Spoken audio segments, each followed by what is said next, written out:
తెలంగాణ రాష్ట్రంలో సగరులు ఎదుర్కొంటున్న సమస్యలను రాష్ట్ర ప్రభుత్వం దృష్టికి తీసుకువెళ్లడానికి ఈ నెల 16వ తారీఖున ఆదివారం నాగర్ కర్నూలులో భారీ బహిరంగ సభను ఏర్పాటు చేయబోతున్నారు. ఇక్కడ సగర సంఘం రాష్ట్ర అధ్యక్షులైనటువంటి ఉప్పరి శేఖర్ సగర్ గారి ఆధ్వర్యంలో ఈ కార్యక్రమం భారీ ఎత్తున జరగబోతోంది. అసలు ఈ కార్యక్రమం ఎందుకు ఏర్పాటు చేయబోతున్నారు, అసలు ప్రభుత్వం దృష్టికి ఏ సమస్యలను వీళ్ళు తీసుకెళ్లబోతున్నారు అనేటువంటి విషయాలను ఈరోజు మనతో పాటు స్టూడియోలో ఉన్నటువంటి శేఖర్ సగర్ గారిని అడిగి తెలుసుకుందాం. నమస్కారం అండి. నమస్తే. ఎలా ఉన్నారు సార్? బాగున్నాను సార్. ఇప్పుడు మీరు భారీ బహిరంగ సభను ఇప్పుడు నాగర్ కర్నూలులో ఏర్పాటు చేయబోతున్నారని తెలుస్తోంది. మరి అసలు నాగర్ కర్నూలులో ఎందుకు ఎంచుకున్నారు? అసలు నాగర్ కర్నూలులో ఈ సభ ద్వారా ప్రభుత్వానికి మీరు ఏం తీసుకెళ్లాలనుకుంటున్నారు? ఓకే, ముందుగా 1TV న్యూస్ యాజమాన్యానికి, ప్రేక్షకులకు ధన్యవాదాలు, నమస్కారాలు.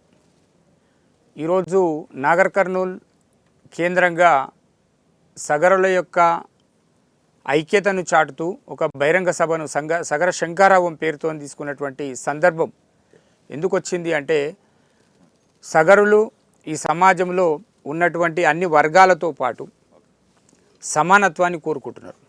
అందులో భాగంగానే ఈరోజు రాజకీయంగా, ఆర్థికంగా అత్యంత వెనుకబాటుకు లోనవుతూ పేరు గొప్ప ఊరు దిబ్బ అన్న చందంగా మా సగరులు BCDలో ఉండడం కారణంగా ఎలాంటి రిజర్వేషన్లు రాకపోవడంతో ఈరోజు రాజకీయంగా, ఆర్థికంగా ఎదగలేకపోతా ఉన్నాం.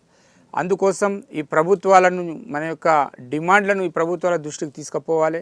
కేంద్ర రాష్ట్ర ప్రభుత్వాల దృష్టికి తీసుకుపోవడంతో సమస్యల పరిష్కారం కోసం ప్రభుత్వం ఉన్నటువంటి మరి పాలకులు చొరవ తీసుకుంటారనే ఒక ఉద్దేశంతో ఈ కార్యక్రమం తీసుకోవడం జరిగింది.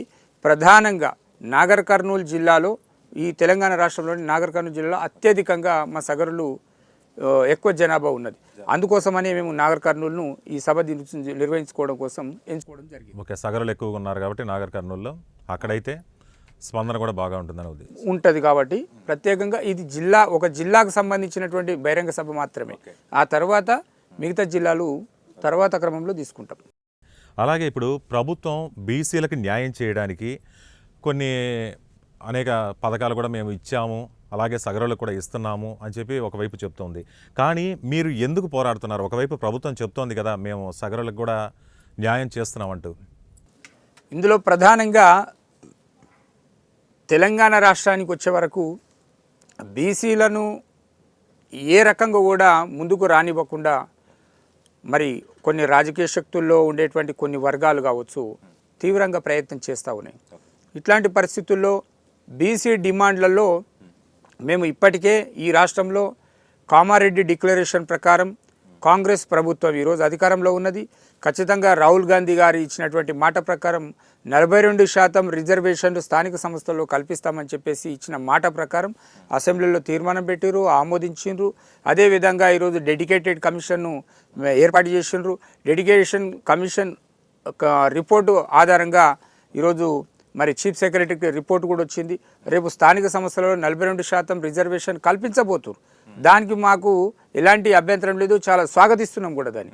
కానీ వచ్చినటువంటి ఈ 42% రిజర్వేషన్లలో జనాభా దామాషా ప్రకారంగా మా సగరుల వాటా ఎంత అనేదే మా ముందున్నటువంటి మేము పెడుతున్నటువంటి డిమాండ్. ఓకే, గతంలో చూస్తే బీఆర్ఎస్ ప్రభుత్వం బీసీలకు న్యాయం చేయడానికి నిర్ణయం తీసుకుంది. అలాగే మీకు న్యాయం చేసిందంటారా బీఆర్ఎస్ ప్రభుత్వం?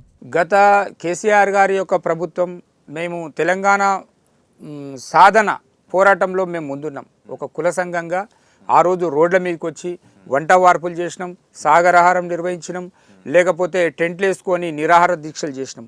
అన్ని కుల సంఘాల కంటే ముందు మేము ఉన్నాం ఈ తెలంగాణ ఉద్యమంలో. వచ్చిన తెలంగాణలో మా ఫలితాలను మేము కోరుకున్నాం.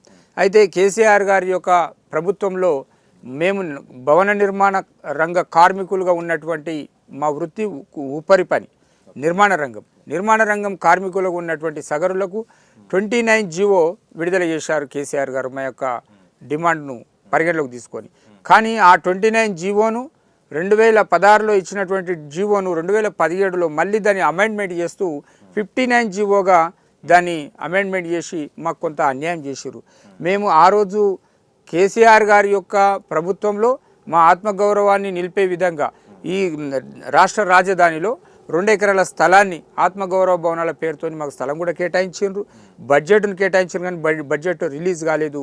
కొంత న్యాయం జరిగింది. ఇప్పుడు ఉన్నటువంటి ప్రభుత్వంలో మరి ఆ తెలంగాణ ప్రభుత్వం ఫస్ట్ ప్రభుత్వం ఇచ్చినటువంటి ఏదైతే ఆత్మగౌరవ భవనాలకు సంబంధించినటువంటి బడ్జెట్ కనుక ఇప్పుడున్నటువంటి ప్రభుత్వం దాన్ని విడుదల చేస్తే అక్కడ మంచిగా మనము ఆత్మగౌరవ భవనం నిర్మాణం చేసుకోవడానికి అవకాశం ఉంటుంది. ఇప్పుడు కాంగ్రెస్ ప్రభుత్వం అధికారంలో ఉంది, రేవంత్ రెడ్డి ముఖ్యమంత్రిగా ఉన్నారు. మరి ఈ ప్రభుత్వంలో మీరు కోరుకున్నటువంటి డిమాండ్లు ఏవైతే ఉన్నాయో అవన్నీ సాధించుకుంటారనే నమ్మకం ఉందా? ప్రభుత్వం మీద మీకు నమ్మకం ఉందా? తప్పకుండా రేవంత్ రెడ్డి గారి యొక్క ప్రభుత్వము బీసీలకు కొంత సానుకూలంగా ఉందనే విషయంలో స్పష్టంగా మనకు కనిపిస్తూ ఉంది. ఎందుకంటే ఇందాక చెప్పినట్టుగానే కామారెడ్డి డిక్లరేషన్ కావచ్చు, లేకపోతే అసెంబ్లీలో జరిపినటువంటి చర్చ కావచ్చు, ఈరోజు 42% స్థానిక సంస్థల ఎన్నికలలో ఇస్తున్నటువంటి విధానం కావచ్చు, ప్రభుత్వ నిర్ణయాలు దాదాపుగా బీసీలకు అనుకూలంగా ఉన్నాయని మేము భావిస్తూ ఉన్నాం.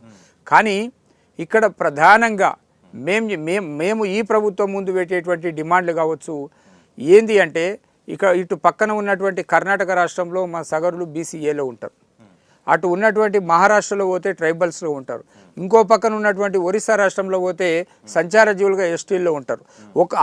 ఆ పక్కన ఉన్నటువంటి రాష్ట్రాలలో ఎస్సీలుగా ట్రైబల్స్గా లేకపోతే ఇక్కడ ఒక బీసీఏలో ఉన్నటువంటి విధానం ఏంటి, ఇక్కడ తెలంగాణకు వచ్చే వరకు మాత్రం మేము బీసీడీలో ఉన్నాం. మా చరిత్ర చాలా గొప్పగా ఉంటుంది చెప్పుకోవడానికి. షట్ చక్రవర్తుల్లో సగర చక్రవర్తి ఒకరు, భగీరథుడు, దిలీపుడు, ఇట్లా శ్రీరామచంద్రుని వారసత్వం అని చెప్పుకోవడానికి ఉంటుంది తప్ప వాస్తవ పరిస్థితులు ఈరోజు జీవన విధానం ఒకసారి కనుక పరిశీలిస్తే చాలా దుర్భరమైనటువంటి పరిస్థితి. మట్టి పని చేస్తూ, రాయి పని చేస్తూ, సిమెంట్ పని చేస్తూ నిర్మాణ రంగంలో ఉన్నటువంటి కూలీలుగా మిగిలిపోయారు తప్ప కాంట్రాక్టర్లుగా రాజకీయ నాయకులుగా ఎదిగినటువంటి పరిస్థితి. కాబట్టి మా యొక్క ప్రధానమైనటువంటి డిమాండ్ ఏంటంటే 1986లో స్వర్గీయ ఎన్టీ రామారావు గారు అప్పటి ముఖ్యమంత్రి గారు వీళ్ళు బీసీడీలో ఉండడం కరెక్ట్ కాదని చెప్పేసి అప్పుడున్నటువంటి అనంతరామన్ కమిషన్, మురళీధర్రావు కమిషన్లు ఏవైతే బీసీ కమిషన్లు ఉన్నాయో వాళ్ళ రిపోర్టు ఆధారంగా మమ్మల్ని బీసీడీ నుంచి ఏలోకి మారుస్తూ 166 జీవోను విడుదల చేశారు 1986లో ఎన్టీ రామారావు గారు. కానీ దాని కొన్ని కారణాల చేత కొందరు కోర్టుకు వెళ్ళడం ద్వారా దాన్ని కంటిన్యూ చేయకుండా దాన్ని నిలుపుదల చేసి మళ్ళీ మమ్మల్ని బీసీడీలో కొనసాగిస్తూ ఉన్నారు. మా ప్రధానమైనటువంటి డిమాండ్ ఒకటే ఉన్నది, కాంగ్రెస్ ప్రభుత్వంలో ఖచ్చితంగా మా జీవితాలు మారాలంటే మేము ఆర్థికంగా, రాజకీయంగా, సామాజికంగా వెనుకబాటుకు లోనయ్యాం. కాబట్టి 166 జీవోను పునరుద్ధరిస్తారా, లేకపోతే కొత్తగా జీవో తీసుకొచ్చి ఇప్పుడున్నటువంటి బీసీ కమిషన్ వారి యొక్క నివేదికను ఆధారంగా మమ్మల్ని బీసీఏలో కలుపుతారా, లేదంటే సంచార జాతులుగా కలపాలని చెప్పేసి కేంద్ర ప్రభుత్వానికి సిఫారసు చేస్తుందా, ఏదో ఒకటైతే చేయాలి. మాకు ఖచ్చితంగా ఈ ప్రభుత్వం మీద అయితే నమ్మకం అయితే ఉన్నది. మీరు గత కొన్ని సంవత్సరాలుగా అయితే మీ సగర కులానికి సంబంధించి న్యాయం జరగాలి అని చెప్పి పోరాడుతూనే ఉన్నారు. ఈ విధంగా పోరాటంలో మీకు ఏమైనా న్యాయం జరిగిందంటారా? అంటే ఇక్కడ వాస్తవానికి మేము తెలంగాణ రాష్ట్రంలో ఒక రాజకీయంగా బలంగా లేము. ఒక చదువుకు దూరమయ్యి ఎక్కడ నిర్మాణ పనులు జరిగితే అక్కడ ఆ నిర్మాణ పనులకు వెళ్ళే క్రమంలో 6 నెలలు ఒక దగ్గర, 3 నెలలు ఒక దగ్గర, ఇంకో 6 నెలలు ఒక దగ్గర పనిచేసేటువంటి క్రమంలో, ఎక్కడ పని ఉంటే అక్కడ పోయేటువంటి క్రమంలో మా పూర్వీకులు మమ్మల్ని, మా పిల్లల్ని చదివించలేనటువంటి పరిస్థితులు, అక్షర జ్ఞానానికి దూరం కావడం కారణంగా మేము అన్నిటికీ కూడా వెనుకబాటుకు ప్రధానమైనటువంటి కారణమైంది. ఇట్లాంటి పరిస్థితుల్లో మేము కోరుకునేది ఏంటంటే, ఈరోజు ఈ రాష్ట్రంలో, తెలంగాణ రాష్ట్రంలో రిజర్వేషన్లకు దూరం అవుతున్నాం. ఒక ఐఏఎస్ కాలేడు, ఒక ఐపీఎస్ కాలేడు, ఒక ఇంజనీర్ కాలేడు, ఒక డాక్టర్ కాలేడు. ఎందుకు కాలేకపోతున్నాము అంటారంటే బీసీడీలో ఉండడం కారణంగా. ఈరోజు ఆర్థికంగా వెనుకబాటుకు లోనైనటువంటి వర్గాలను ఎస్సీ ఎస్టీ తర్వాత బీసీలోకి వచ్చినప్పుడు బీసీలో కూడా అత్యంత వెనుకబడినటువంటి వాళ్ళను బీసీఏలోకి, బీలోకి, సిలోకి ఇట్లా తీసుకున్న తర్వాత చివరికి అవకాశం ఉంటే డీలో కూడా 30 కులాల తర్వాత 31 సీరియల్ నెంబర్ మా కులాన్ని పెట్టారు. ఈ కారణంగా మాకు ఎలాంటి అవకాశాలు లేకపోవడం కారణం ఈరోజు చదువుకు దూరం అవుతున్నాము, ఉపాధి లేక, ఉద్యోగాలు లేక మళ్ళీ అదే నిర్మాణ రంగ కార్మికులుగా మాత్రమే మేము కొనసాగేటువంటి పరిస్థితి ఉన్నది. కాబట్టి దీన్నే మేము ప్రధానమైనటువంటి ఎజెండాగా తీసుకొని మాకు ఈరోజు ఈ కేంద్ర రాష్ట్ర ప్రభుత్వాలు ఆలోచించాలి. ఈ దేశంలో ఒక రాష్ట్రంలో ఒక కమ్యూనిటీ, ఒకే కమ్యూనిటీ ఒక రాష్ట్రంలో ఒక విధానం ఎందుకు ఉంటుంది, ఇంకో రాష్ట్రంలో సరే ఒక్కొక్క రాష్ట్రంలో పరిస్థితులను బట్టి, ఆర్థికంగా వెసులుబాటును బట్టి మరి వర్గీకరణ చేయడం జరిగింది. కాబట్టి మేమేమంటున్నామంటే ఈరోజు బీసీడీలో ఉన్నటువంటి మమ్మల్ని బీసీఏలోకి మార్చినటువంటి ఎన్టీ రామారావు గారు ఇచ్చిన 166 జీవోను పునరుద్ధరించాలని చెప్పేసి మేము ప్రధానంగా డిమాండ్ చేస్తూ ఉన్నాం. గత గత గత కొన్ని సంవత్సరాలుగా మీరు ఏం చేస్తున్నటువంటి ఈ పోరాటం ఏదైతే ఉందో, మేము అల్పసంఖ్యాకులం. దాదాపుగా ఈ రాష్ట్రంలో మేము అంచనాగా చెప్తా ఉన్నాం, దాదాపుగా 8 నుంచి 9 లక్షల జనాభా ఉంటుంది. ఇది వాస్తవానికి అంతకంటే ఎక్కువ ఉంటుందని మేమేం చెప్పలేం. 8 నుంచి 9 లక్షల జనాభా ఉన్నటువంటి సగరులము. మేము చైతన్యవంతులం కావడం కోసమే ప్రధానంగా మేము ఇప్పటివరకు దృష్టి పెట్టాం. ఇప్పుడు చైతన్యవంతులం అయ్యాం. ప్రతి గ్రామంలో, ప్రతి పట్టణంలో మా వాళ్ళంతా కూడా కదిలిండ్రు. మా కుల సంఘం అనేది ఏకతాటి మీద ఈరోజు నడుస్తూ ఉన్నది. తెలంగాణ రాష్ట్రంలో ఇతర కులాలకు ఆదర్శంగా మా యొక్క సంఘాన్ని మేము నడుపుతూ ఉన్నాం. కాబట్టి ఈ నిర్మాణం చేయడం కోసమే మా సమయం అంతా కూడా ఇప్పటి వరకు వెచ్చించినాం. ఇక ముందు మా హక్కులను సాధించుకునే వరకు మేము తీవ్రమైనటువంటి పోరాటం చేయడానికి సిద్ధమవుతున్నాం. అందులో భాగంగానే ఈరోజు నాగర్ కర్నూలు జిల్లాలో వచ్చే ఆదివారం 16వ తేదీన సగర శంకారవం పూరిస్తున్నాం. ఇక్కడ నుంచి స్టార్ట్ అవుతుంది ఇక యుద్ధం మాది. ఓకే, ఇప్పుడు ప్రతి రాజకీయ పార్టీలో చూసుకున్నట్టయితే కొన్ని కులాలకు సంబంధించినటువంటి నాయకులు వస్తూ ఉంటారు. వాళ్ళు వాళ్ళ కులాన్ని డెవలప్ చేసుకుంటూ ఉంటారు. కానీ మీ సగర కులానికి సంబంధించి ఎటువంటి అంటే రాజకీయంగా మీకు ఎదుగుదల లేకుండా పోతుంది. అసలు ఎందుకంటారు అది? ఇప్పుడు ఇందాకనే చెప్పినట్టుగా ప్రధానంగా ఈరోజు రాజకీయాలను శాసించే వాళ్ళు ఎవరున్నారండి? రాజకీయాలను శాసించే వాళ్ళు ధనబలము లేదంటే జనబలం ఉన్న వాళ్ళు మాత్రమే ఈరోజు కేంద్ర రాష్ట్ర ప్రభుత్వాలే కాదు, చివరికి చివరిన వార్డు మెంబరు, గ్రామస్థాయి గ్రామ సర్పంచ్, ఎంపీటీసీ, జడ్పీటీసీలు మొదలుకుంటే మొత్తం కూడా డబ్బుమయం అయిపోయింది. రాజకీయాలంటే డబ్బు ఉన్నవాడు లేదంటే ధనబలము ఉన్నవాడు, డబ్బని ఉండాలి లేకపోతే మందబలం అని ఉండాలి. ఈ జనబలము ధనబలము ఈ రెండు లేని వారుగా మేము మిగిలిపోవడమే ఈ కారణాలు ఉన్నాయి దీనికి. అయితే దీంట్లో మేము ఒక శక్తి ప్రదర్శన చేయబోతా ఉన్నాం.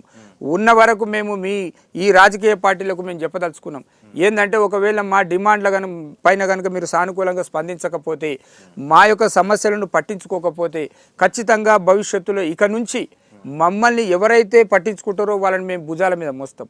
మా కష్టాలను ఎవరైతే అర్థం చేసుకుంటారో, మా సమస్యల గురించి సానుకూలంగా స్పందిస్తారో వాళ్ళని మేము భరిస్తాము, లేకపోతే వాళ్ళని ఆదరిస్తాం. కానీ ఎవడైతే విస్మరిస్తారో, ఏ రాజకీయ పార్టీ నాయకులైతే, ఏ పార్టీ అయితే విస్మరిస్తారో, ఏ ప్రభుత్వాలు అయితే విస్మరిస్తారో, వాళ్ళను గెలిపించేటువంటి కెపాసిటీ లేకపోయినా ఓడించేటువంటి కెపాసిటీ మాత్రం మా దగ్గర ఉన్నది.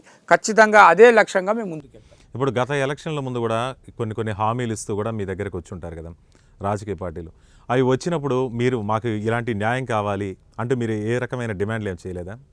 ఖచ్చితంగా గత తెలంగాణ వచ్చిన తర్వాత ప్రత్యేకంగా మేము బీఆర్ఎస్ పార్టీ నాయకత్వం ముందు, కేటీఆర్ గారి ముందు ప్రత్యేకంగా మేము పర్సనల్ కూడా కలిసి విన్నవించడం జరిగింది. అయితే అప్పట్లో ఒక గ్రేటర్ హైదరాబాదులో ఉన్నటువంటి ఒక డివిజన్ లింగోజిగూడ కార్పొరేటర్ ఒక ఆయన మా కమ్యూనిటీకి సంబంధించినటువంటి వ్యక్తికి శ్రీనివాసరావు అని చెప్పేసి ఆయనకు ఒక అవకాశం ఇచ్చారు. అట్లనే మేమేం చెప్పినామంటే, దేవరకద్ర నియోజకవర్గం ఉంది ఈ రాష్ట్రంలో, ఒక అసెంబ్లీ ఒక చట్టసభల్లోకి అడుగు పెడితే ఒక జాతి, ఆ జాతి బాగుపడుతుంది. చట్టాలు సవరణ చేసేటువంటి కేంద్రంలో మన వాయిస్ వినిపించేటువంటి మా నాయకుడు ఉంటే మా జాతి ప్రయోజనాలను కాపాడేటువంటి అవకాశాలు ఉంటాయి. అందుకోసమే మేము చెప్పినాం, దేవరకద్ర నియోజకవర్గంలో మాకు అన్ని రాజకీయ పార్టీలు అవకాశం ఇవ్వాలి. అక్కడ మెజారిటీ 38,000 ఓటు బ్యాంకు మాకు కేవలం ఒక నియోజకవర్గంలో మా సగరులు ఉన్నారు. అలాంటి దేవరకద్ర నియోజకవర్గం కావచ్చు, రేపు పొద్దుగల నాగర్ కర్నూలు నియోజకవర్గం కావచ్చు, ఇంకో 2-3 నియోజకవర్గాల్లో మా వాళ్ళు బలంగా ఉన్నారు. అట్లాంటి నియోజకవర్గాల్లో ఇప్పుడు ఇంతకు ముందు కూడా మేము అభ్యర్థించాం. ఇప్పుడు కూడా మేము ప్రధాన రాజకీయ పార్టీలను కాంగ్రెస్ పార్టీ కావచ్చు, బీఆర్ఎస్ కావచ్చు, బీజేపీ పార్టీ కావచ్చు, వీళ్ళందరినీ కూడా మేము అభ్యర్థిస్తూ ఉన్నాం. ఏదైతే తెలంగాణ రాష్ట్రంలో ఒక 4 నుంచి 5 నియోజకవర్గాల్లో మా వాళ్ళు బలంగా ఉన్న ఓటు బ్యాంక్ ఉన్నది. కాబట్టి మాకు కూడా అవకాశాలు ఇవ్వండి. చట్టసభలో స్వాతంత్రం వచ్చినప్పటి నుంచి నేటి వరకు, ఈ రోజు వరకు కూడా ఒక 2 ఎమ్మెల్యేలు ఏదో వాళ్ళ స్వశక్తితోని 2 ఎమ్మెల్యేలు కాగలిగారు. తెలంగాణ నుంచి ఒక ఆయన, గుంటూరు నుంచి వెంకట్రావు గారు అని చెప్పేసి ఉమ్మడి ఆంధ్రప్రదేశ్లో తప్ప ఇక మళ్ళీ చట్టసభల్లోకి అడుగుపెట్టేటువంటి అవకాశము మా జాతికి ఎప్పుడు రాలేదు. కాబట్టి మేము ఇప్పుడు అదే ప్రధానమైనటువంటి డిమాండ్గా అన్ని రాజకీయ పార్టీలను మేము డిమాండ్ చేస్తా ఉన్నాం. ఓకే, మీ సంఘం ద్వారా అలాగే సగరుల్ని అభివృద్ధి చేయాలని మీరు రకరకాల కార్యక్రమాలు, వివిధ రకాలుగా కార్యక్రమాలు, అలాగే ప్రభుత్వం దృష్టి కూడా తీసుకెళ్లే ప్రయత్నాలు చేస్తున్నారు. మరి ఇంత చేస్తున్నప్పుడు మీ సగరుల నుంచి మీకు ఎలాంటి మద్దతు లభిస్తుంది? తప్పకుండా ఈరోజు తెలంగాణ రాష్ట్ర వ్యాప్తంగా ఉన్నటువంటి 8 నుంచి 9 లక్షల మంది జనాభా కలిగినటువంటి నా జాతి మొత్తం కూడా నేను ఒక రాష్ట్ర అధ్యక్షునిగా నా ఎంబడి నిలబడ్డది. ఖచ్చితంగా ఈరోజు మేము గర్వంగా చెప్పగలుగుతున్నాం. ప్రభుత్వాలు ఏమి మాకు చేయుతనిస్తారా ఇవ్వరు అనేది పక్కకెడితే 42,000 కుటుంబాలకు ఈరోజు మేము ఒక భరోసా కల్పించినాం. సగరుల యొక్క జనాభా ఏదైతే సెన్సస్ జనాభా లెక్కలు తీసేటువంటి క్రమంలో సభ్యత్వం ఇచ్చినాం కొంత. ఆ సభ్యత్వంలో 42,000 కుటుంబాలకు 2 లక్షల రూపాయల ఏదైతే యాక్సిడెంటల్ పాలసీ ఈరోజు మేము అమలు చేసుకుంటా ఉన్నాం.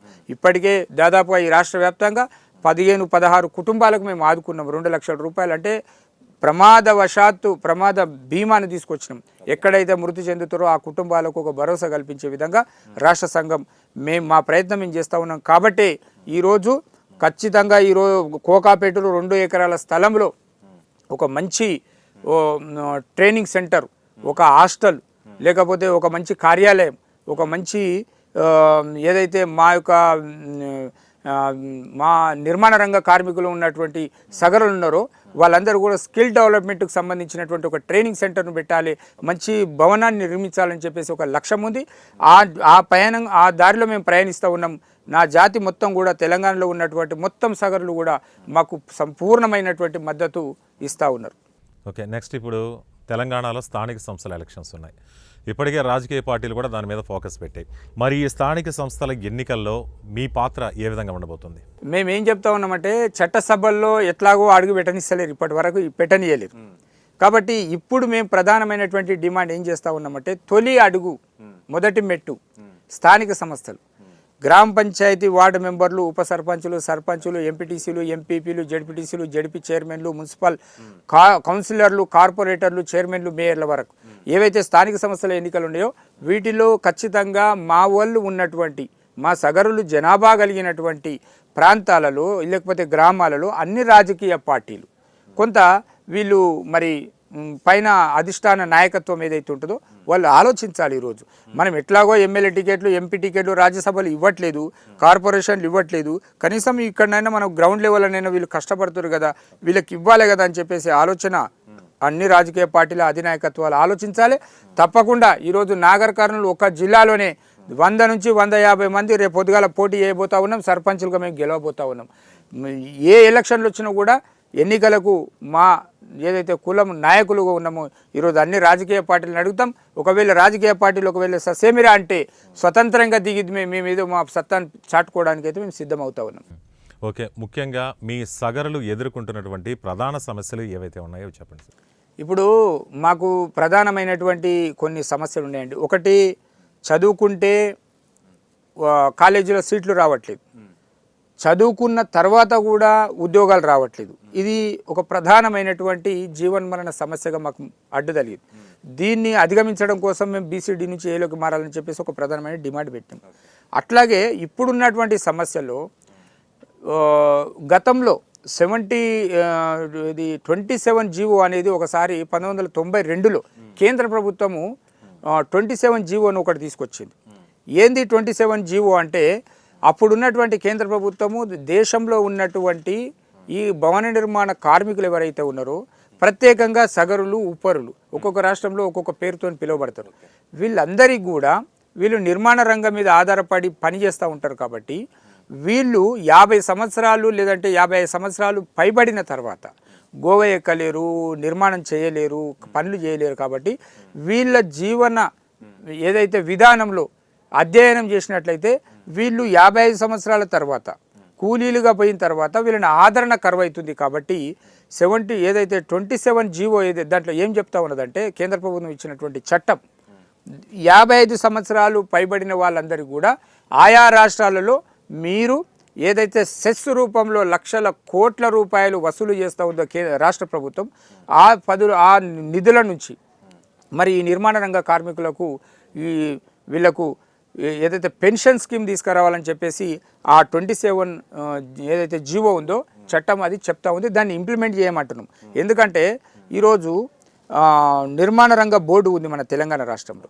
నిర్మాణ రంగ బోర్డులో కొన్ని లక్షల కోట్ల రూపాయలు వస్తూ ఉన్నాయి. ఈరోజు 90-95% సగరులు నిర్మాణ రంగ కార్మికులు, మేస్త్రీలు గానో లేకపోతే కూలీలు గానో లేకపోతే ప్లంబర్స్ గానో లేకపోతే ఎలక్ట్రీషియన్లు గానో నిర్మాణ రంగం మీదే మా వృత్తే ఉపరి పని రోజువారీ కాబట్టి కూలిగా మా కుల వృత్తి మీద ఆధారపడేటువంటి వ్యక్తులు. వీళ్ళ కష్టార్జితం నుంచి వచ్చినటువంటి రాష్ట్ర ప్రభుత్వానికి ఖజానా నిండుతుంది.